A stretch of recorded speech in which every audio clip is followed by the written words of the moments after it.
لیکن لالچ اتنا عروج پہ چلا جاتا ہے بعض گھروں کا، سب کا نہیں بعض کا، کہ اسی باپ کو جس نے زندگی لگا دی، بچے کہہ رہے ہوتے ہیں ابا جی آپ کو ڈھب کا کام کر لیتے تو آج ہمارے وارے نعرے نہ ہو جاتا۔ مجھے ایک بزرگ فرمانے لگے پیر صاحب بالاں کو بھی عزت کران لی ابے دا مالدار ہونا ضروری جے۔ خدا را اس سے باہر آئیں، احساس پیدا کریں۔ جب احساس آ جائے، قرآن مجید نے میرے نبی پاک کی شان یہ بیان کی ہے کہ عزیز علیہ ما عنتم حریص علیکم بالمؤمنین رؤوف الرحیم۔ یہ کمال ہے، اس سے آگے کیا کوئی حاشیہ دے سکتا ہے؟ رب فرماتا ہے لوگوں تم مشقت میں پڑھو تو میرے نبی کو تکلیف ہوتی ہے۔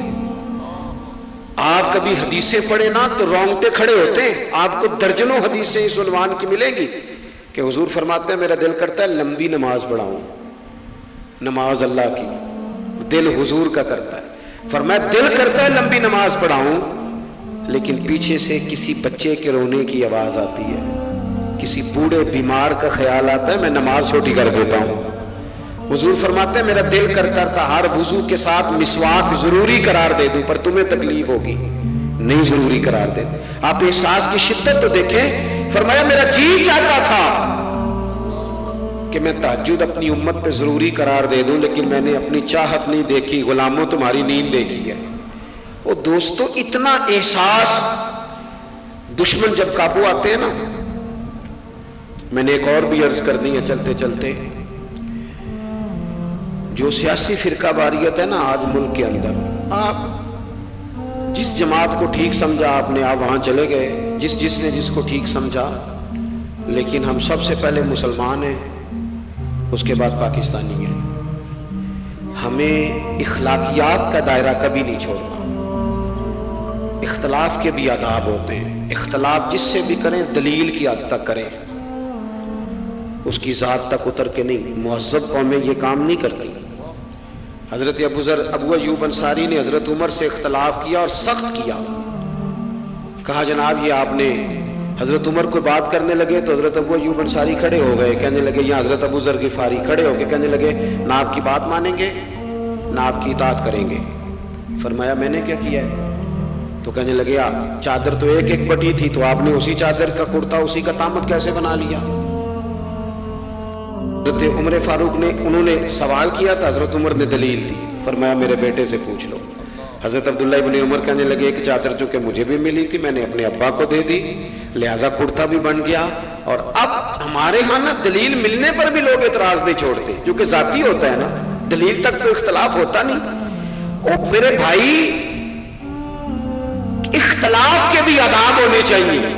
وہ کسی نے کہا تھا کہ تعلق توڑ دینے کے بھی کچھ آداب ہوتے ہیں، کسی کو چھوڑ دینے کے بھی کچھ آداب ہوتے ہیں، اور کسی نے کہا تھا کہ قاتل کو کوئی قتل کے آداب سکھائے، دیکھو دستار کے ہوتے ہوئے سر کاٹ رہا ہے۔ کوئی ایک چیز چھوڑ دے۔ ہمارے ہاں اتنی شدت ہو گئی، اور بچے ہمارے ورکر سیاسی جماعتوں کے، خدا را آپ نے یہیں بسنا ہے، یہی رہنا، یہ آپ کے اپنے لوگ ہیں، مہربانی کریں آپ ضرور ہائی لائٹ کریں کسی کی غلطی، لیکن دائرہ تہذیب کبھی نہ چھوڑیں۔ کبھی مجھے تو ایک دو اینکر ایک دو دفعہ ملے، میں نے ان سے کہا مہربانی کریں، آپ کیا مزہ لے رہے ہیں آپ قوم کو تقسیم کر کے، خدا را کچھ سوچیں۔ آپ کا شغل لگا ہوا ہے، اور یہاں غریب کا یہ حال ہے کہ یہ ابھی عید آ رہی ہے نا، ہم نے بھی کچھ نیکیاں بند کر دی ہیں بعض چیزوں پہ۔ یہ رمضان شریف گزرا نا، میرے جیسے آدمی کو لوگ نیک سمجھتے ہیں اور اپنے دکھڑے سناتے ہیں۔ یہ رمضان گزرا ہے تو بیٹیوں کی شادیاں شروع ہوئی ہیں۔ اب لڑکوں والے تو نیک ہو گئے، اب تو وہ جہیز ہی نہیں مانگتے۔ یہ خبر پتہ ہے آپ کو؟ منڈے والے ہیں داج منگنا چھڈتا جی، وہ نیک ہو گئے۔ وہ کہندے اسی تہاڈے کو جہیز نہیں لینا، بس 600 بندے دی روٹی پکانی تسی تے صحیح پکانی جے منڈے دے 11 ایکو واری آਉਣਾ ہے۔ کبھی نہیں روٹی کھائی لڑکے کے دوستوں نے اپنے گھر۔ رمضان میں کھل کر سخاوتیں کرنے والوں، رمضان کے بعد بھی سوچا کرو، اور راشن بنڈن والے لوگ کو عیدوں بعد بھی بھوک لگ دیجئے، عیدوں بعد بھی بھوک لگ دیجئے۔ رمضان میں ثواب زیادہ ہے لیکن سخاوت تو سارا سال ہی ہے۔ تو کچھ چیزیں ایسی ہیں، ہمیں حضرت سیدنا عمر فاروق نے جب جواب دے دیا نا کہ اس طرح ہے، اب وہ اختلاف دلیل تک تھا، اختلاف دلیل تک تھا، تو حضرت ابو ایوب انصاری اٹھ کے کھڑے ہو گئے۔ اعتراض کیا، جواب مل گیا تو پتہ کیا فرمانے لگے؟ کہنے لگے عمر رب تجھے میری طرف سے بہتر سلا دے، اب تو حکم کر، ہم سنیں گے بھی اور تیری اطاعت بھی کریں گے، اب ہم آپ کے پیچھے چلیں گے امیر المومنین۔ تو دلیل تک رکھیں چیزوں کو، دلیل مل جائے تو بات کو ختم کریں۔ تو میرے بھائی احساس اپنی طبیعت میں جب ہم پیدا کرنے لگیں گے، احساس بڑی مشکل ہے غریب کی زندگی۔ امیر تو دوستی امیروں سے لگا لیتا ہے، جب انسان اپنی گاڑی میں سفر کرتا ہے تو پھر وہ کرایہ 5 روپے بڑھ جائے تو اسے تکلیف کوئی نہیں ہوتی، کیونکہ اسے پتہ ہی نہیں۔ بہت سارے امیروں کو تو پتہ ہی نہیں کہ گھی مہنگا ہو جائے تو گھر کے بجٹ پہ بوجھ کتنا پڑتا ہے، ان بیچاروں کو تو پتہ ہی نہیں، تو وہ اس احساس کو کیسے پیدا کریں گے؟ وہ نہیں کر سکتے، اس کے لیے وہاں سے گزر کے آنا پڑتا ہے۔ رسول پاک کی زندگی میں جو احساس کی شدت ہے اسے آپ سمجھیں۔ دشمن جب ہتھے چڑھتا ہے تو پھر، اور دشمن بھی سخت گیر قسم کا ہو تو بندہ اسے چھوڑتا نہیں۔ لیکن حضرت انس بن مالک فرماتے ہیں کہ یہ جو لوگ بدر میں آئے تھے یہ کوئی پھول لے کے نہیں آئے تھے ہاتھوں میں، گجرے پھولوں کے لے کے نہیں آئے تھے، تلواریں لے کے آئے تھے، اور پوری انہوں نے جنگ لڑی، 14 صحابہ شہید کیے۔ لیکن جب ان کو لا کے باندھا گیا نا مدینے میں تو غصہ تھا صحابہ کو، کس کس کے ہاتھ باندھے۔ حضرت عباس بھی تھے، جب وہ ہائے ہائے کرتے تھے نا مخالف تھے۔ توجہ ہے میری بات پر؟ او بھائی، جو پیار بیٹی پہ آتا ہے وہ بہو پہ بھی تو آنا چاہیے، اس پر بھی تو وہ بھی تو کسی کی بیٹی ہے۔ اگر تجھے اپنے بیٹے کی دھوپ تنگ کرتی ہے تو ملازم کے پتر اگر دھوپ میں کھڑے ہیں تو وہ بھی تو تجھے احساس ہونا چاہیے، ورنہ خود غرض ہو جائیں گے ہم۔ بات ختم کر رہا ہوں، غور کرنا۔ حضرت انس بن مالک کہتے ہیں میں مسجد نبوی شریف میں حاضر ہوا تو بے چینی کے عالم میں کبھی حضور ادھر جاتے تھے، کبھی ادھر آتے تھے، کبھی ادھر جائے، یا رسول اللہ کیا ہوا؟ یہ وہ لوگ تھے جنہوں نے ستایا تھا، آج باندھا ہے، حضور کیا ہوا؟ تو نبی کریم فرمانے لگے تم نے رسیاں زور سے باندھ دی ہیں، یہ ہائے ہائے کرتے ہیں، مجھے نیند نہیں آتی، ان کی رسیاں ڈھیلی کر دو۔ عزیز علیہ ما عنتم، حضور کے سینے میں درد رہا، وہ درد کبھی حضور کو طائف لے جاتا، کبھی کہیں، اور وہ درد کی وہ پیار کی شدت اتنی تھی کہ جب بڑی تکلیف دی نا میدان احد میں اور دانت مبارک شہید کر دیے تو حضرت صدیق اکبر نے کہا یا رسول اللہ دعا کریں یہ تباہ ہو جائیں۔ تو ہاتھ اٹھائے نبی پاک نے، دعا کیا کی؟ کہا اللہ انہیں ہدایت دے دے، انہیں پتہ ہی کوئی نہیں یہ کیا کر رہے ہیں۔ تو میرے عزیز، ایک تو اپنی زندگی میں سچ لائیں، خدا را سچ بولیں، آپ پکے وعدے کریں۔ میں ایک دن اپنی مسجد کے امام صاحب سے عرض کر رہا تھا، میں کہہ رہا تھا اگر آپ کہتے ہیں نا کہ 4:20 پہ فجر ہوگی تو 21 پہ نہ پڑھائیں، آپ نے وعدہ کیا 4:20 کا، قوم کو تو انتظار کرنا چاہیے 1-2 منٹ، کوئی حرج نہیں، لیکن ہم جو وعدے کرتے ہیں ہمیں بھی پورے کر دیں، سچ بولیں، دیانتداری کا مظاہرہ کریں، زندگی خالص گزاریں، جس کے ساتھ بھی وقت گزاریں اس کی خیر خواہی کریں، مخلص ہو جائیں، اور اپنی زندگی احساس والی کریں۔ امام غزالی فرمایا کرتے تھے تو بانٹنے کا ارادہ کر، رب بانٹنے کی توفیق بھی دے دے گا، تو پروگرام تو بنا۔ اللہ کی بارگاہ میں دعا کرتا ہوں جن احباب نے اتنا سارا پنڈال اتنی محبت اور جد و جہد سے سجایا ہے، اللہ تعالیٰ انہیں دین دنیا کی برکتیں عطا کرے، ہم سب کو دولت اخلاص عطا فرمائے۔ آخر دعوانا ان الحمد للہ رب العالمین۔